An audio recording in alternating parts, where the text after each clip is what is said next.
And with that being said, we're going into game number 3. Blacklist International Echo. Who will draw first blood? Oof, I mean, in the early game, I think that Echo still has a lot more aggressive heroes in the pool. Lolita in the early game, deceptively high damage with the Bulwark, right? And then afterwards, having that Joy is definitely something that they will try and abuse. Yep, and again, the interaction of the Estes and Lunox surviving a lot is countered by the Bulwark because, again, the Lunox is throwing out projectiles that Yaoi can block. So that is something Echo can go for. With today's matches, wow, Oh My Venus hit a milestone, 500 total assists in the M series. And V has been part of what? Just 2 so far. Well, 3. V played in M1. I mean, like, here's the thing. When you're playing a strat like the Ube strat, that kind of stat is like something that you're expecting. Now, looking at this, Wise invades the jungle of Carl TZ, and now Blacklist International as well as Echo, they're trying to read each other out. They're trying to see where the aggression is. Is Blacklist going to try to get another first blood here in this phase of the map? Oh, they are relentless. They're forcing a response from Carl TZ here, and they're going to get it. But we'll see. This buff, this creep rather, still standing. Wise comes in. Retribution spent. Ooh, wow. I mean, it seems like Blacklist want to try and get any single piece of lead they can get. And in the XP lane, the glue has been a lot earlier in rotating compared to the Joy. So already a small victory for Edward on that glue pick. And for both teams, right, there's a very limited amount of plot control. So these high mobility dive heroes are going to have a huge role to play in that mid game.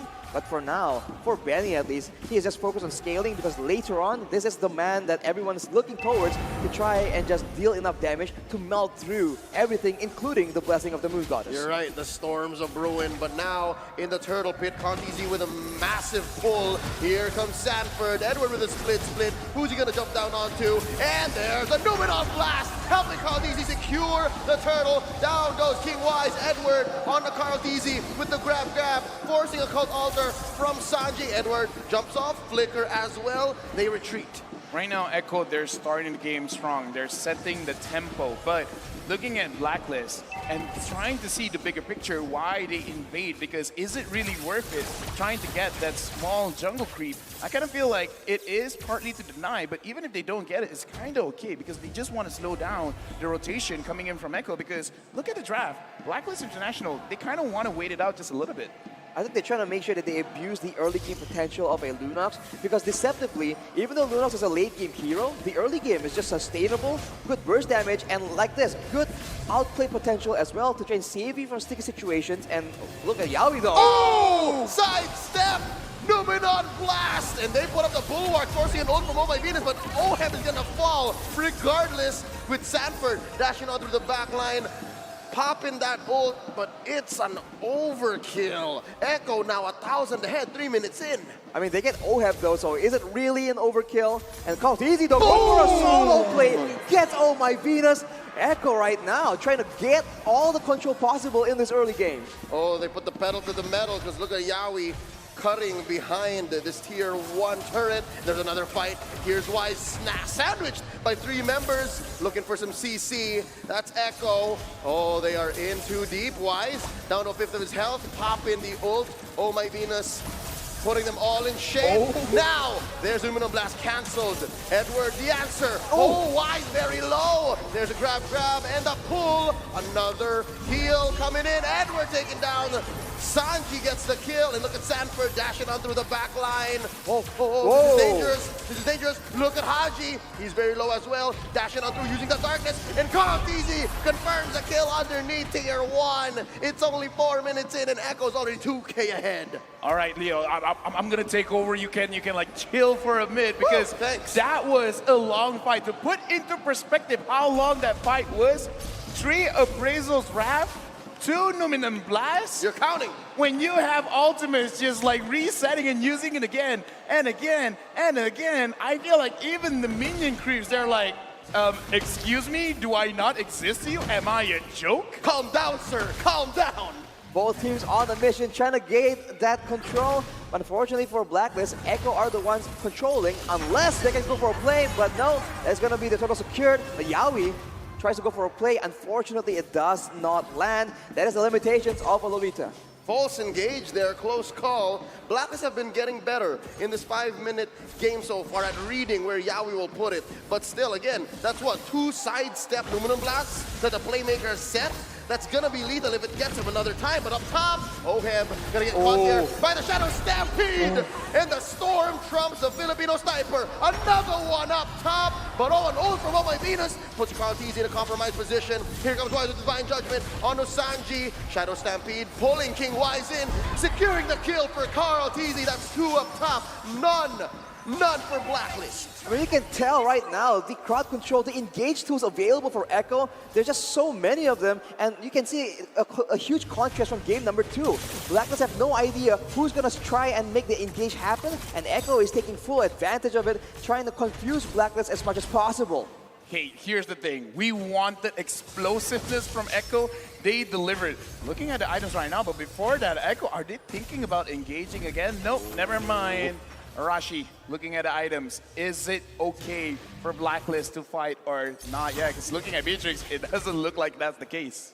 It's a tough situation because Oheb is has 2 deaths. He's quite behind, and if you look at Carl TZ, he's itemizing for magical defense, understanding that the physical damage source from Blacklist is not on tempo. So Echo is just playing it very, very smart. And on the flip side, Benny Cutie, just off the passive, off the carry, does so much damage to these beefy front lines. So if Blacklist just cannot end the fight quick, it's just too difficult. And despite the buzzing of the Moon Goddess, Echo, as of right now, with a 4K gold lead, have enough damage to melt through all of that. And what's scary is Blacklist aren't really even that beefy, right? They're squishies with an S-ness. So if they stand a little too long and Oh My Venus doesn't pull the trigger on the ult, then all the more it's lethal. Here's a concealed play by Yawi. Who's he gonna find? Luminous Blast right in your face, and it gets canceled. He pulls out. Yawi puts up the bulwark. It's a 4v2 down bottom. Edward gets the grab. Yawi's gonna have to fall here. Off cam though, Carl TZ gets a turtle.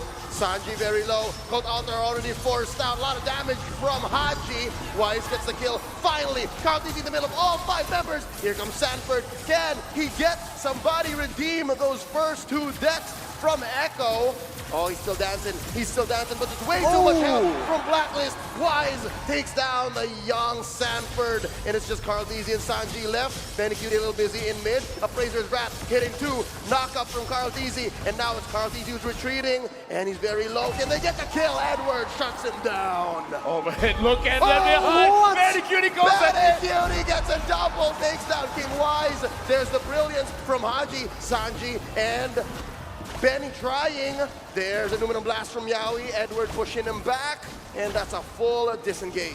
I mean, you say a full disengage, but Echo and Blacklist, they're looking for any reason to go through. Psych! There's a grab, and a split, pulling him back. Edward knows he can't get the kill on Yawi. Now for reals, that's a disengage. Honestly, out of nowhere, the carry, Benny Cutie just showed up behind them out of nowhere. Even I missed that due to so much action going on around the whole fight. This is an insane game. But if you look at it, Blacklist is still itemizing for a lot of magical damage, whereas Benny Cutie already at 3 items. So you can see that his damage is something that Blacklist cannot ignore. I don't speak Tagalog, but if I would use my imagination, I would imagine for both teams, there comes as you're like, huh? Go? What you want me to go? You want me to engage? Again? Okay, I'll engage. Like, every single fight is like they're trying to find excuses of actually starting something. Echo marketing, Blacklist marketing, this is a clear sign that LaFell wants to hear the mic check for this match. All right, now Lord has spawned, both teams jockeying for position, looking for the pull. I feel like if Echo can go in together, not one by one like we saw in the previous fight, they have a really good chance of just winning decisively in these team fights due to their gold lead. But now Sanford is the one initiating that play, but look at the minute blast! Oh! Yawi gets 3 underneath it. Oheb with Nibiru's passion, bombs away with Bennett. Cold Alta right on cue from Sanji. Edward very low. Benny Cutie takes him down. Another falls. Wise is down. No rescue for Blacklist International. They're not done. There's a stun onto Haji, and there's a pull. Down he goes. Sanji gets the kill. 3 for none so far. V and Oheb are forced to back out. Lord going over to Echo. 4,000 goal lead, and now Echo is getting themselves Oh Lord, they're pressuring down at mid. Will they try to get anything at all? Oheb misses the snipe. Right now, Echo, this is what we asked for. We wanted explosiveness, and I kind of feel like this first pick, Frederick, is really paying off. I don't know. If it were me, I'm not letting this Frederick go through again. I mean, it is still sitting at a very high win rate, but honestly, Benny Cutie, despite all the skills, all the effort Blacklist is throwing at him, still on 0 deaths. The protection coming in from his whole team is just so obnoxious as he is just free hitting in the back, doing a lot of damage, and with that passive, Edward can't even stay for long. Right now, the Lord is at top. Blacklist International, they're waiting. Ooh, If they get engaged. Divine Judgment on the Yaoi. Called Altar Force out of Sanji, but they're still going to continue. Ooh. Do it on blast on the 2. They're going to retreat underneath their tier 1. Lord still alive, less than half health. Blacklist going to clean up house. Could have been lethal, but the world champions defend. I mean, you can see that for Echo, burst damage isn't exactly what they have to go for. It's for the most part a lot of DPS from Sanford and Benny Cutie. So if Blacklist can just disengage from the long prolonged team fights, I think they can have a good chance in staying in this game. But with the powered waves, Echo is going to try and make sure that they have all lanes under control and they have full coverage on the jungle of Blacklist International. Right now, I'm just looking at a KDA. Sanford, 0-1 and 6. Yaoi, 0-1 and 8. Sanji, 2-1 and 8. This does show every single fight, everyone's basically involved. And they have a lot of ways to engage. And this is making it very difficult for Blacklist because they want to be able to disengage, but then the focus is everywhere. Who do you really focus on? Sanji, Yaoi, Sanford? You want to focus on Carl Deasy, but he looks nigh indestructible. They have perfected the Orca Pod strat. This is it. This is their version of the Ube, and it has its own distinct flavor, and I'm here for it. Look at the item right now. You can see that Sanford has the glowing one, so even more percentage HP damage being chunked out towards Blacklist International. Of course, the Kaja, the Glue, as well as the Estes, these are all ripe targets for the source of damage from the Joy. And you can see that Sanji has built the Necklace of Endurance as well, ensuring that the longer the fight goes, that healing gets less and less. And with an 8K gold lead, I don't even know if they really need that. It's insane. But looking at this right now, Oheb already having 3 items, I kind of feel like it is definitely comebackable because Beatrix, of course, has been changed like every single patch. And the recent patch right now is that Beatrix is still very strong. It's just like very strong, almost like ultra late game, like 3 items, 4 items. So it's definitely comebackable because they have the damage for it. It's just like, again, like the Orca Pod strategy where you're like overloading the senses of your opponent and be like, what am I really gonna do with all of this pressure coming in? Oheb is gonna have a difficult time sniping the correct targets because who's the right target? Yep, and just as we're talking about it, Carl Deasy pulls the Lord. Could happen any minute. Orca Pod versus Ube strat. It could come to a head anytime soon. Lord at less than half its health. Look at where Yaoi is. Look at that big Ube Blacklist in that purple side jungle. As far as I'm concerned, it's a free Lord for Echo. Yeah, it seems like Blacklist will back away from it. It's just way too risky without any information. That will be a free Lord for Echo. Gold lead extending to 10K. And by the way, Benny Cutie has an Athena shield as well right now. He is covering all bases, ensuring that a shutdown is the last thing possible for Blacklist International. I feel like that's a very good call because you have to understand the geography of the map because a lot of tight spaces is very good for Echo. A lot of bushes makes it so that at any point of time, a crazy engage could happen. And Blacklist, the way that they can counter-engage is through Wise, is through Edward. Without a proper vision, it is going to be very, very difficult right now. Lord in mid. Oh, very good defense so far. Wise playing with fire. There's a Lumina Blast with a flicker in by Yaoi. Stuns 3 underneath tier 3. That's an inhibitor at jeopardy. And so far, it's dangerous for Echo. Very low. 3 members backing out. Wise looking for someone, looking for anything. And they push back the Orcas.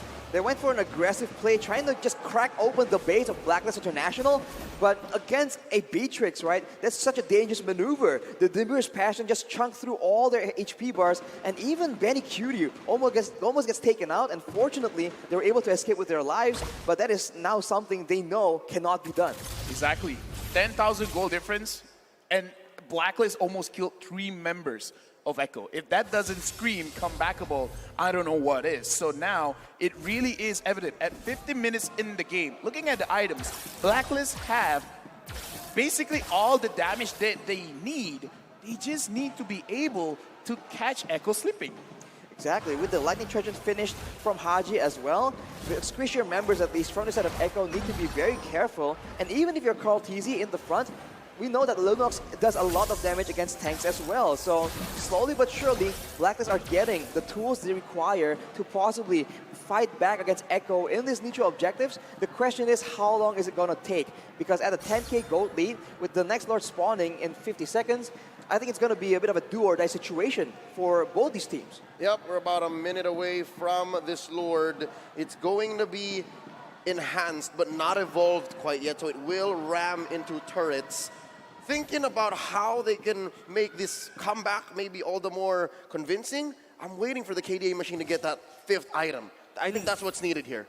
Yeah, and okay, so now looking at the map, what Blacklist really need to do is try to establish some kind of map pressure, but they can't do that until Echo shows their face, because going inside bushes, seeing as how Yawi has been catching 2 members, 3 members, 4 members, it's really hurting Blacklist now, and that's why we can see they're freezing the lane, kind of making, it's like a reverse freeze where like, we're making it so that everything is here. You guys want more gold? You guys are at 9,000, you want to push it to 10,000? Come here. We need to know where you are so that we can figure out how to contest. And that's the vision without vision we were talking about the other day, where Echo uses deduction, uses the fact that they're not here. Okay, we know for sure that they're in this bush. We can push the advantage. And Blacklist are forced to ube their way out of this comebackable strat. And again, another free Lord for Echo.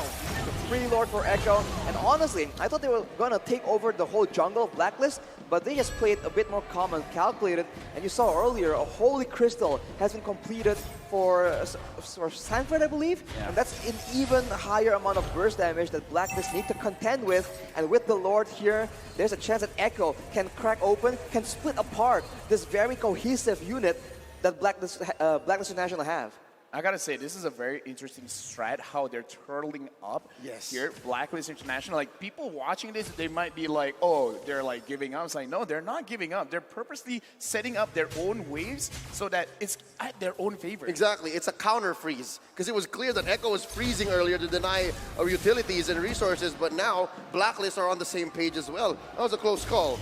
Could have been a pull. It's Wise who's the only one outside his base.